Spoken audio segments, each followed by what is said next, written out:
Hey, it's Michael, and I'm hopefully going to help you fix your IE error on your LG washer. This confounded me the other day. First thing you're going to do is turn off the power by pulling the plug, and you want to turn off the water supply to your washer. Next thing you're going to need to do is remove the hoses from your washer, and you're going to want to get a rag to put underneath each one as you remove it, because you will get some water dripping out of there, out of the hose and out of the machine itself. I tried to do it first by just using my hand, but it was on too tight, so I did have to resort to a wrench. And even though my video doesn't show it, I did have the rag under there as I was removing it.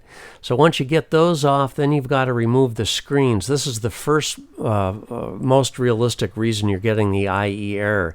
I couldn't pull them out by hand, so I had to use my wrench again. And this is the cleanest of the two. The other one was completely filled with sand and grit. I could not believe it. Thought that was going to solve my problem, but it didn't, as I'll tell you later.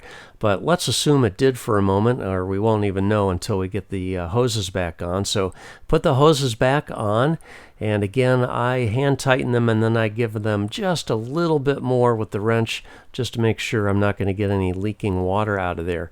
Then you're going to want to go back over and turn on your water supply, and then see if that solved your problem. If it didn't, well, then you've got to think of something else. I called support. They suggested maybe the drain hose was sticking too far into the drain. So sure enough, it was about 2.5 to 3 feet in there. So I just stuck it back in about 8 to 10 inches, and that solved my problem. I hope this works for you. It did for me. If you've got any questions, leave a comment. I'll answer it if I can. Otherwise, thanks for watching. Hit that subscribe button, and we'll catch you next time. Thanks for watching.